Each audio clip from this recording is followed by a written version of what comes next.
যেখানে আমি নিজে জাহানারা ইমামের কর্মসূচিতে তোমাদের অংশগ্রহণ করতে নিষেধ করেছি এবং অন্য কর্মীরা যাতে অংশগ্রহণ করতে না পারে তার দায়িত্ব তোমাকে দিয়েছি, সেখানে তুমি নিজেই কোন আক্কেলে বউ বাচ্চা নিয়ে হাজির হলে? একদিকে থাকো, জাহানারা পছন্দ হয় জাহানার ইমামকে নিয়ে থাকো, আমার দিকে আর এসো না। আমি চুপ করে ভাবছি এখন কি বলা যায়। মাথায় একটা বুদ্ধি এলো। ধীরে ধীরে বললাম, দেখতে আমি কিছু বলতে চাই। সে বলল, তুমি আবার কি বলবা? তোমার আবার কি বলার আছে, বলো। নেত্রী, আমরা তো আসলে মেয়ের জুতা কেনার জন্য এলিফ্যান্ট রোড যাচ্ছিলাম, কিন্তু আপনার নির্দেশ পালন করার জন্য একটু আগে ভাগেই বেরিয়েছিলাম এবং প্রেস ক্লাবে এসে অন্তত 300 কর্মীকে কানে কানে জাহানার ইমামের এই কর্মসূচিতে যোগ না দেওয়ার জন্য আপনার নির্দেশ জানিয়ে বিদায় করেছি। কিন্তু ফটো সাংবাদিকদের খপ্পর থেকে বাঁচতে পারলাম না। তারা নাছর বান্দা, ফটো না তুলে ছাড়লই না। আসলে এটা মানববন্ধন কর্মসূচির ফটো না, কৃত্রিম ভাবে তোলা এই ছবি। মাত্র কয়েকদিন আগে রায়ট হয়ে গেল, মৌলবাদীরাও সক্রিয়। দেশের এই উত্তপ্ত পরিস্থিতিতে আমি বউ বাচ্চা নিয়ে জাহানার ইমামের মানববন্ধন কর্মসূচিতে যাব? আমার কি মাথা খারাপ হয়েছে? আমরা শুধু আপনার নির্দেশ পালন করার জন্য এই ঝুঁকি নিয়ে সেখানে গিয়েছি। তোমরা তো এরকম কাজই করবা, এদের বিপরীত করবা। তোমাদের নিয়ে যদি একটু নিশ্চিন্তে থাকা যায়, বুঝো এবার ঠেলা। সবাই পত্রিকার ছবিতে দেখবে শেখ হাসিনার নিজস্ব লোকই জাহানার ইমামের কর্মসূচিতে। এখন আর কাকে নিষেধ করবা না যাওয়ার জন্য? তোমাদের নিয়েই আমার যত জ্বালা। জননেত্রী বঙ্গবন্ধু কন্যা শেখ হাসিনা তার সরকারি বাসভবন 29 মিন্টু রোডে দুপুরের খাওয়া খেতে খেতে বললেন, বেশ কিছুদিন হলো টুঙ্গিপাড়া যায় না, চলো আগামীকাল টুঙ্গিপাড়ায় যাই। IWTA কে বিশেষ ফেরি রাখার নির্দেশ দিয়ে দাও। নেত্রীর কাছে জানতে চাওয়া হলো, কোন পথ দিয়ে যাওয়া হবে, আরিচা দিয়ে নাকি মাওয়া দিয়ে? বঙ্গবন্ধু কন্যা বললেন, আরিচা দিয়ে অনেক ঘোরা হয়, অনেক দেরিও হয়, আর মাওয়া দিয়ে পথ কম, সময়ও কম লাগে, মাওয়া দিয়েই ভালো। মাওয়ার 3 ঘাটে 3টা স্পেশাল ফেরি রাখার নির্দেশ IWTA কে দিয়ে দাও। স্পেশাল মানে হলো ভোর থেকে যতক্ষণ বঙ্গবন্ধু কন্যা শেখ হাসিনার ফেরি পার না হবেন ততক্ষণ ফেরিওয়ালা জাতীয় পতাকা লাগিয়ে ঘাটের পাশে দাঁড়িয়ে থাকবে। এই স্পেশাল হয়ে থাকা ফেরিগুলোতে কোনো যানবাহন এবং কোনো মানুষ পার করা হবে না যতক্ষণ পর্যন্ত বিরোধী দলীয় নেত্রী শেখ হাসিনা পার না হবেন। ফলে প্রচন্ড যানজট এবং নদী পারাপারে মানুষ জট হবে। ঘন্টার পর ঘন্টা, এমনকি সারাদিন পর্যন্ত মানুষ এবং যানবাহন ফেরিতে নদী পারাপারের জন্য ঘাটে বসে থাকবে। জনসাধারণের এই সীমাহীন দুর্ভোগের কথা ভেবেই বঙ্গবন্ধু কন্যা শেখ হাসিনাকে বলা হলো, নেত্রী, মাওয়া রোডের 3টি ফেরি, বিশেষ করে ধলেশ্বরী নদীর 2 ঘাটে 2টি ফেরি স্পেশাল করে রেখে দিলে এই রাস্তায় প্রচন্ড যানজট হবে, মানুষের সীমাহীন দুর্ভোগ হবে। তার চেয়ে আরিচা দিয়ে একটি ফেরি পার হতে হয়, আমরা আরিচা দিয়ে যাই। উত্তরে বঙ্গবন্ধু কন্যা শেখ হাসিনা বললেন, যানজট হবে, দুর্ভোগ হবে, তাই বলে কি আমি পথ চলা ছেড়ে দেব? আমি মাওয়া দিয়েই যাব। তুমি IWTA কে 3টি স্পেশাল ফেরি করার নির্দেশ দাও। যেই কথা সেই কাজ। টেলিফোনে IWTA কে মাওয়া ঘাটে 3টি ফেরি স্পেশাল করার নির্দেশ দেওয়া হলো। রাতে মিন্টু রোড থেকে বিদায় নিয়ে আসার সময় জননেত্রী শেখ হাসিনাকে বললাম, নেত্রী, আমার বাসা থেকে বুড়িগঙ্গা ব্রিজ অর্থাৎ মাওয়া রোড 4-5 মিনিটের রাস্তা। আমি মিন্টু রোডের উল্টো রাস্তায় না এসে বুড়িগঙ্গা ব্রিজ থেকে আপনার সাথে একত্রিত হতে চাই। নেত্রী বললেন, না, উল্টো আসবে কেন? তুমি বুড়িগঙ্গা ব্রিজ থেকে একত্রিত হও, আর সঙ্গে ময়নাকে নিও। ময়না মানে আমার স্ত্রী। আমি বললাম, ঠিক আছে নেত্রী, বলে বিদায় নিলাম।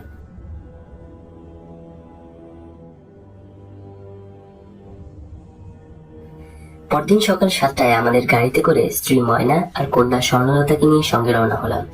5 মিনিটের মধ্যে বুড়িগঙ্গা ব্রিজে পৌঁছে বঙ্গবন্ধু কন্যা বিরোধী দলীয় নেত্রী শেখ হাসিনার অপেক্ষায় রইলাম। জননেত্রী শেখ হাসিনার সকাল 7টায় রওনা হওয়ার কথা এবং অবশ্যই 7:30-8টার মধ্যে বুড়িগঙ্গা ব্রিজে পৌঁছানোর কথা।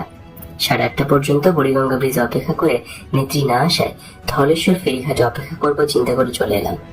ধলেশ্বর ফেরিঘাটে এসে দেখি জাতীয় পতাকা টানিয়ে একটা ফেরিঘাটের পাশে বঙ্গবন্ধু কন্যার জন্য অপেক্ষা করছে পুলিশ বাহিনীর একটি দল।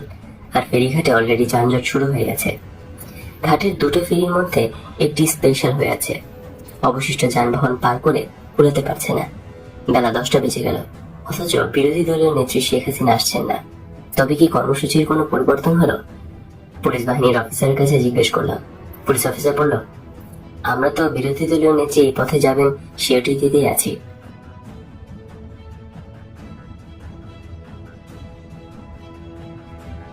এরপর আমি ফেরিঘাট পার হয়ে দ্বিতীয় ফেরিঘাটে এসে দেখলাম এখানেও একটি ফেরি জাতীয় পতাকা টাঙিয়ে স্পেশাল হয়ে বঙ্গবন্ধু কন্যা শেখ হাসিনার অপেক্ষা করছে। আর পারাপারের অপেক্ষায় থাকা মানুষের সীমাহীন দুর্ভোগ শুরু হয়ে গেছে। ধলেশ্বর দ্বিতীয় ফেরিও বেলা 12টা নাগাদ পার হয়ে এলাম।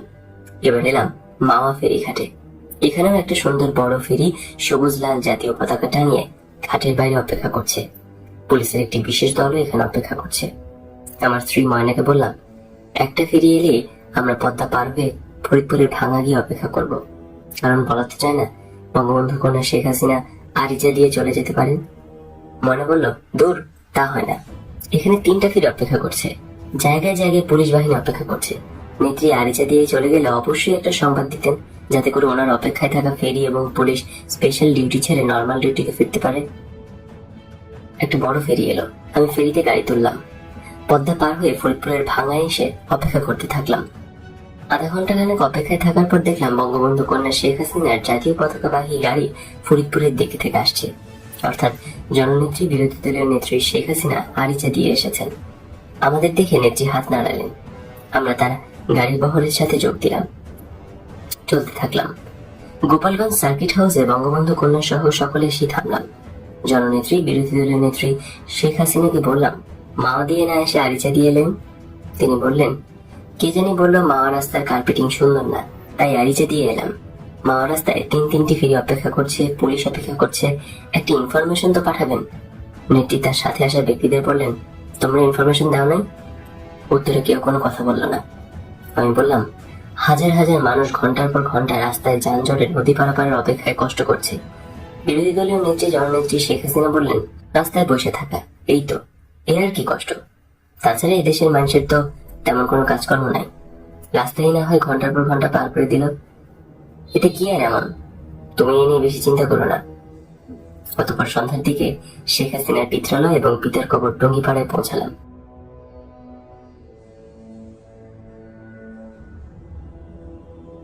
30 জানুয়ারি 1994 ঢাকা সিটি কর্পোরেশনের মেয়র এবং কমিশনার নির্বাচন। বঙ্গবন্ধু কন্যা শেখ হাসিনা এবং তার দল আওয়ামী লীগ ঢাকা মহানগর আওয়ামী লীগের সভাপতি মোহাম্মদ হানিফকে ঢাকার মেয়র পদে মনোনয়ন দিয়েছে। তোড়জোড় করে নির্বাচনী প্রপাগান্ডা এগিয়ে চলছে।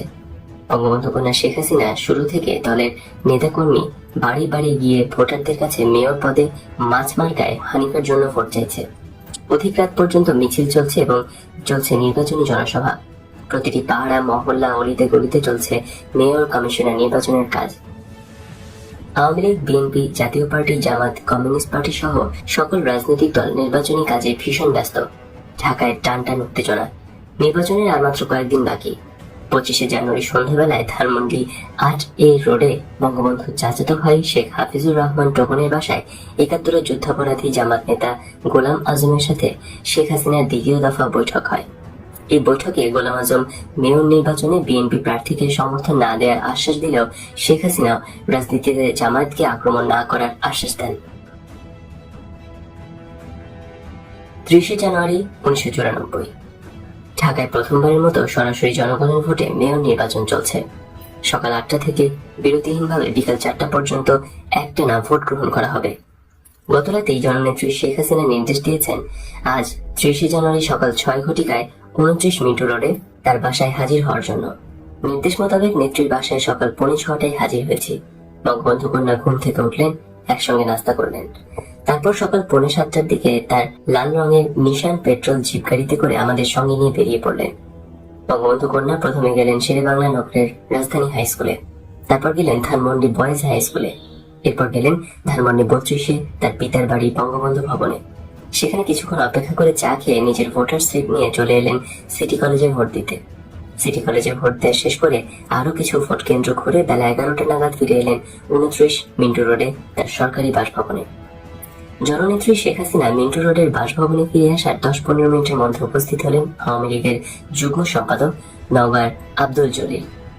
সভানেত্রী শেখ হাসিনাকে আব্দুল জলিল বললেন, নেত্রী, আমাদের অবস্থা তো ভালো না, আমরা নির্বাচনে জিততে পারবো না, আমাদের লোকদেরকে ভোট কেন্দ্র থেকে বের করে দিচ্ছে। আপনাকে তো আগেই বলেছি আওয়ামী লীগ হলো হরতাল আর আন্দোলনের দল, নির্বাচনের দল না, আপনি খামাখা নির্বাচনে যান। আব্দুল জলিলের কথা শেষ না হতেই হাজির হলেন আওয়ামী লীগের সাধারণ সম্পাদক জিল্লুর রহমান। জিল্লুর রহমানের পেছনে পেছনে এলেন প্রেসিডিয়াম সদস্য আব্দুর রাজ্জাক সহ অন্যান্য নেতৃবৃন্দ।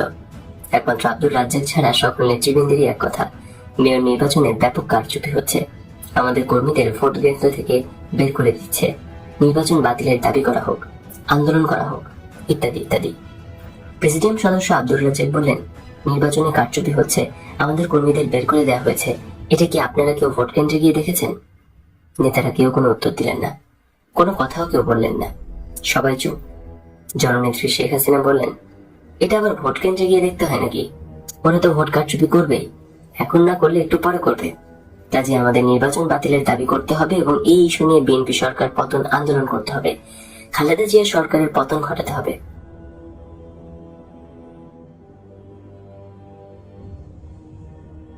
সঙ্গে সঙ্গে টেবিল টেলিফোন সেট, যে সেট দিয়ে উপস্থিত সকলেই কথা শুনতে পারে, সেটা দিয়ে বঙ্গবন্ধু কন্যা শেখ হাসিনা স্বয়ং প্রধান নির্বাচন কমিশনারকে ফোন করলেন। প্রধান নির্বাচন কমিশনারকে না পেয়ে অন্য একজন নির্বাচন কমিশনারকে নির্বাচন বাতিল করার কথা বললেন। নির্বাচন কমিশনার বিস্ময়ের সাথে বললেন, ম্যাডাম, নির্বাচন বাতিল তো দূরের কথা, কোনো ভোট কেন্দ্রের নির্বাচন স্থগিত করার মতো কোনো ইনফরমেশন এখনো পর্যন্ত আমাদের কাছে আসেনি। জবাবে জননেত্রী শেখ হাসিনা বললেন, আমার কাছে ইনফরমেশন আছে নির্বাচনে কারচুপি হচ্ছে, আমি বলছি নির্বাচন বাতিল করেন। নির্বাচন কমিশনার বললেন, ম্যাডাম, আপনি কাইন্ডলি বলেন কোন কেন্দ্রে কারচুপি হচ্ছে, আমরা অবশ্যই তার ব্যবস্থা নেব। বঙ্গবন্ধু কন্যা শেখ হাসিনা চিফ ইলেকশন কমিশনারকে বলবেন আমাকে ফোন করতে, এই বলে ফোন রেখে দিলেন। এরপর প্রায় প্রতি ঘন্টায় ঘন্টায় নির্বাচন কমিশনে নির্বাচন বাতিল করার দাবি জানিয়ে ফোন করা শুরু হলো। বিকাল 4টা নাগাদ একবার প্রধান নির্বাচন কমিশনার জননেত্রী শেখ হাসিনা নির্বাচন বাতিলের দাবির জবাবে বললেন, ম্যাডাম, আমি ইতিমধ্যে প্রয়োজনীয় ব্যবস্থা নিয়েছি, সামান্য গোলযোগের কারণে আমি কয়েকটি ভোট কেন্দ্রের ভোট স্থগিত করেছি। শেখ হাসিনা পুনরায় নির্বাচন বাতিলের দাবি করলে নির্বাচন কমিশনার বললেন, ম্যাডাম, আমি নির্বাচন কমিশনে বসে নেই, আমি সরাসরি ভোট কেন্দ্রে গিয়ে নিজে নির্বাচন পর্যবেক্ষণ করেছি, আপনি নিশ্চিন্তে থাকুন, যে কোনো প্রয়োজনীয় সিদ্ধান্ত নিতে আমরা মোটেই পিছু পা হব না। ম্যাডাম বললেন, হ্যাঁ, আপনি নির্বাচন বাতিলের সিদ্ধান্ত নিন, আমি পরে আবার ফোন করব। এই বলে তিনি ফোন রেখে দিলেন। এরপর প্রায় 15 বার ফোন করেও প্রধান নির্বাচন কমিশনারকে পাওয়া গেল না, কিন্তু রাত 10টার সময় প্রধান নির্বাচন কমিশনারকে পাওয়া গেল। প্রধান নির্বাচন কমিশনের ফোন ধরতেই শেখ হাসিনা উচ্চস্বরে বললেন, কি হলো, নির্বাচন বাতিলের ঘোষণা দিলেন না? নির্বাচন কমিশনার বললেন, ম্যাডাম, আমাদের কাছে যে ফলাফল এসেছে তাতে মেয়র পদে মাঝমার্কায় মোহাম্মদ হানিফ বিপুল ভোটে এগিয়ে রয়েছে, এখন আমরা কি নির্বাচন বাতিল ঘোষণা করব? শেখ হাসিনা বললেন, জি জি, কি বললেন? তিনি বললেন, হ্যাঁ ম্যাডাম, এখন পর্যন্ত প্রাপ্ত ফলাফল অনুযায়ী মেয়র পদে মাঝমার্কায় মোহাম্মদ হানিফ বিপুল ভোটে এগিয়ে রয়েছে এবং মোহাম্মদ হানিফের মেয়র হওয়া প্রায় নিশ্চিত, আমরা কি নির্বাচনী ফলাফল বাতিল করব? তিনি বললেন, তাই নাকি? না না, বাতিল করবেন কেন? আপনি খেয়াল রাখবেন যাতে এই ফলাফল উল্টে না যায়, আমি পরে আবার আপনার সাথে যোগাযোগ করব।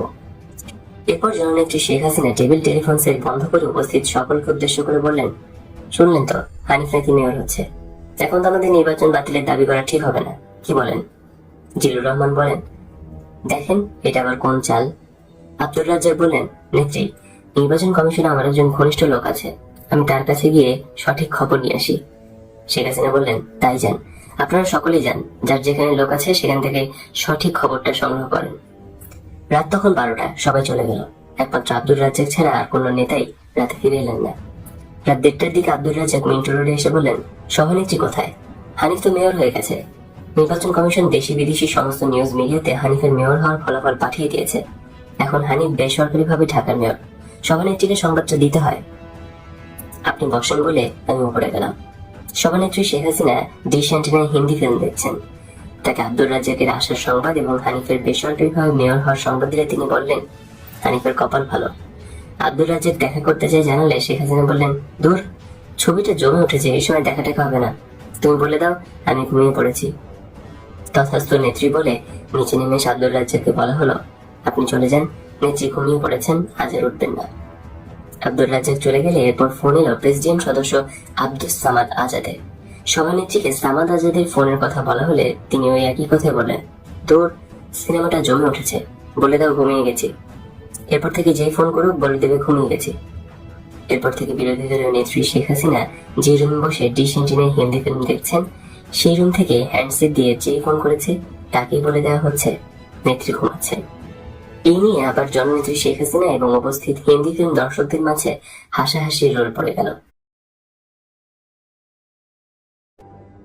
পরদিন বিকেলবেলা বঙ্গবন্ধু কন্যা জননেত্রী শেখ হাসিনা বললেন, কিরে এত লোক আসে যায়, এত ফুলের তোড়া, ফুলের মালা, হানিফকে দেখছি না।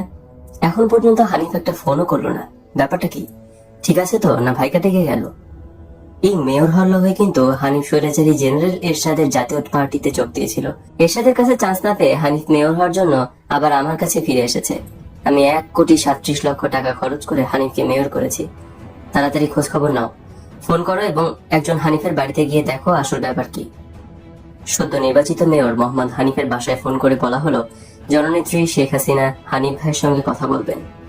জবাবে মিসেস হানিফ বললেন, তিনি এখন অসুস্থ, কথা বলতে পারবেন না। সভানেত্রী শেখ হাসিনাকে এই কথা বলার সাথে সাথে তিনি বললেন, শীঘ্রই হানিফের বাসায় যাও, দেখো গিয়ে ঘটনা খারাপ। তখন সন্ধ্যা হয়ে আসছে। মেয়র হানিফের বাড়ি ছুটে যাওয়া হলো। মেয়র হানিফ তখন 10-12 জন লোকের সঙ্গে কথা বলছেন। সেখানে শোনা গেল, বিকেলে লালবাগের বিএনপির পরাজিত কমিশনার প্রার্থী আব্দুল আজিজ গুলি করে 7 জন লোককে হত্যা করেছে।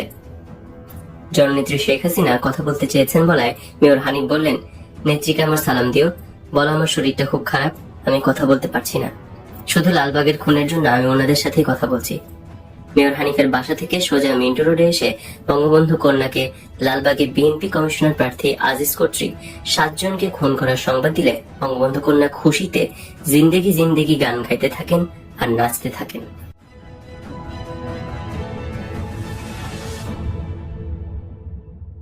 পরদিন সকালে লালবাগে নিহত 7 জনের লাশ ঢাকা মেডিকেল কলেজ হাসপাতালের মর্গে দেখতে যাওয়ার আগে বঙ্গবন্ধু কন্যা শেখ হাসিনা বলতে থাকেন, আমার রুমালে একটু গ্লিসারিন মেখে দাও।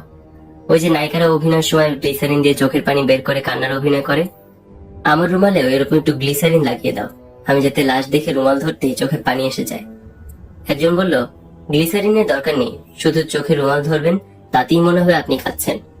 আর আমরা ফটো সাংবাদিকরা ভাইদের বলে দেব ছবির নিচে আপনি কাঁদছেন ক্যাপশন লাগিয়ে দিতে। হাসপাতালের মর্গে নিহত 7 জনের লাশ দেখে বঙ্গবন্ধু কন্যা শেখ হাসিনা চোখে রুমাল ধরলে সঙ্গে সঙ্গে ফটো সাংবাদিকগণ অসংখ্য ছবি তুলল। ছবি তোলা শেষে বঙ্গবন্ধু কন্যা গাড়িতে উঠলেন। গাড়ি চলতে শুরু করলো। তখনও বঙ্গবন্ধু কন্যা শেখ হাসিনার চোখে রুমাল। গাড়ির চালক ড্রাইভার জালাল বলল, আপা এখন রুমাল নামান, ফটো সাংবাদিক নেই। গাড়ির সকল আরোহী হেসে উঠল। জননেত্রী শেখ হাসিনা বললেন, ঠিক মতো দেখেছো তো, কোনো ফটো সাংবাদিক নেই তো? না, নেই। হাসিনা বলল, তাহলে আমি এবার রুমাল নামাই। 29 মিন্টি রোডের বাসায় এসে বঙ্গবন্ধু কন্যা শেখ হাসিনা বললেন, ময়না খাওয়া দাওয়া বেশি করে এনেছো তো?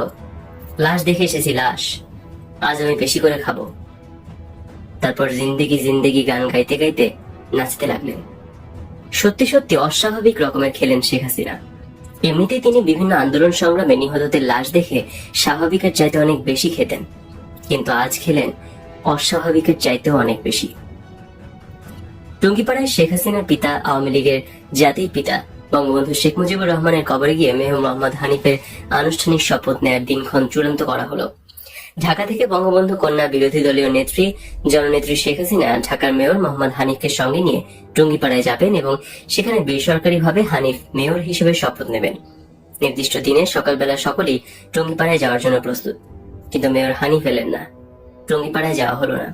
মেয়র হানিফের সঙ্গে যোগাযোগ করা হলে তিনি বললেন তিনি অসুস্থ। এরপর মেয়র হানিফ শেখ হাসিনার বাসা, আওয়ামী লীগের অফিস কোথাও এলেন না। আনুষ্ঠানিকভাবে মেয়র পদে মোহাম্মদ হানিফ শপথ নিলেন, ঢাকার মেয়রের দায়িত্বভার নিলেন। হটলাইনের রেড টেলিফোনে প্রতিদিন 2-1 বার প্রধানমন্ত্রী বেগম খালেদা জিয়ার সাথে কথা বলেন। প্রতিদিন না হলেও প্রায় প্রতিদিন বেগম খালেদা জিয়ার সঙ্গে দেখা করেন এবং যুক্তি পরামর্শ করে সিটি কর্পোরেশন পরিচালনা করেন। কিন্তু বঙ্গবন্ধু কন্যা শেখ হাসিনা এবং আওয়ামী লীগ নেতাকর্মী ও আওয়ামী লীগ অফিসার সীমানাও আসেন না। বঙ্গবন্ধু কন্যা জননেত্রী শেখ হাসিনা কপাল চাপড়ানার বলতে থাকেন, নিমক হারাম, বেঈমান, ওরে আমি 1,37,00,000 টাকা খরচ করে মেয়র করেছি, বেঈমান, নিমক হারাম। যে আসে যাকে পান তার কাছে তিনি এই কথাই বলতে থাকলেন।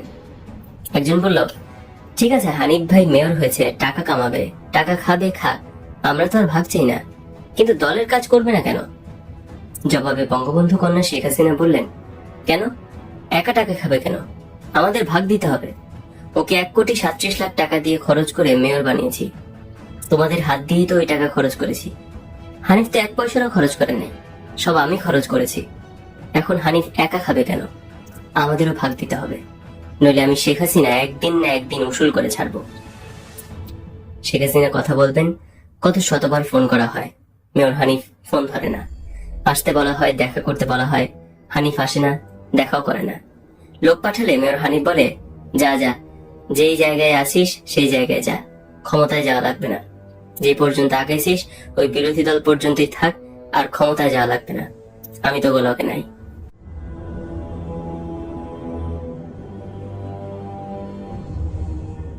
1994 সালের 26শে জুন সন্ধ্যাবেলায় যুক্তরাষ্ট্র আওয়ামী লীগের সভাপতি টেলিফোন করে 26শে জুন 1994 শহীদ জননী জাহানারা ইমামের মৃত্যু হয়েছে বলে সংবাদ দিলে জননেত্রী বঙ্গবন্ধু কন্যা শেখ হাসিনা আনন্দে নাচতে থাকেন।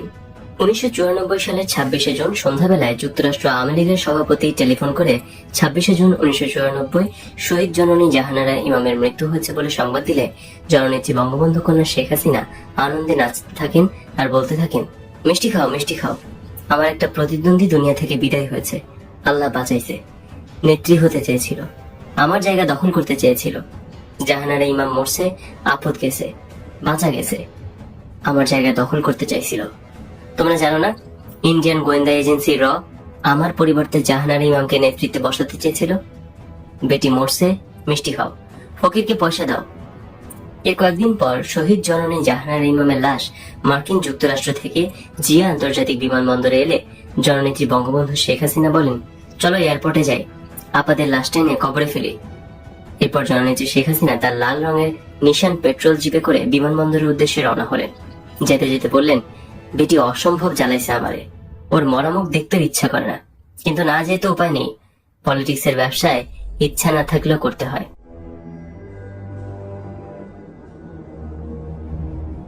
1994 সালের 22শে সেপ্টেম্বর বৃহস্পতিবার জননেত্রী বঙ্গবন্ধু কন্যা বিরোধী দলীয় নেত্রী শেখ হাসিনা বিমান যোগে যশোর হয়ে খুলনা এলেন এবং বিকেলে শহীদ হাদিস পার্কের জনসভায় যোগ দিলেন।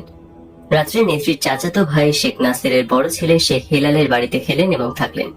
পরদিন 23শে সেপ্টেম্বর সকাল 9টার সময় উত্তরবঙ্গের উদ্দেশ্যে ট্রেন যাত্রা শুরু করলেন। বেশ লম্বা ট্রেন, অনেক সাধারণ যাত্রী আছে ট্রেনে। সাধারণ যাত্রীরা জানে না বা বুঝতে পারছে না শেখ হাসিনা রেলপথে সভা করতে করতে যাওয়া এই ট্রেন কবে কখন গন্তব্যে পৌঁছাবে। ঠিক সকাল 9টায় ট্রেন ছাড়ল। প্রতিটি রেল স্টেশনে ট্রেন থামিয়ে সভা করা শুরু হলো। ট্রেন থেকে নেমে জনসভা আয়োজনের নির্দিষ্ট জায়গায় গিয়ে বক্তৃতা দিয়ে আবারও ট্রেনে ফিরে আসতে 1.5 ঘন্টা থেকে 1 ঘন্টা লাগতে লাগলো। এভাবে প্রতিটা রেল স্টেশনে গড়ে প্রায় 1 ঘন্টা সময় ব্যয় হতে লাগলো। দিন পেরিয়ে রাত হয়ে গেল। বঙ্গবন্ধু কন্যা শেখ হাসিনার সঙ্গে ঢাকা থেকে আসা প্রায় ডজন খানেকেরও বেশি সাংবাদিক এই ট্রেনে রয়েছে। ট্রেনের শেষের দিকে একটি ভিআইপি স্পেশাল কামরায় বা কম্পার্টমেন্টে বঙ্গবন্ধু কন্যা শেখ হাসিনা। ওই কম্পার্টমেন্টের সামনে এবং পেছনে ঢাকা থেকে নিয়ে আসা বঙ্গবন্ধু কন্যা শেখ হাসিনা নিরাপত্তায় নিয়োজিত স্পেশাল ব্রাঞ্চ পুলিশের 12 জন সদস্য। তারপরের কম্পার্টমেন্টে সাংবাদিকগণ। এরপর সবগুলো কম্পার্টমেন্টে বা বগিগুলোতে সাধারণ যাত্রী। ট্রেনের এই অপ্রত্যাশিত দীর্ঘ বিলম্বে সাধারণ যাত্রী, নারী, পুরুষ আর শিশুদের ত্রাহিমাধুসন অবস্থা।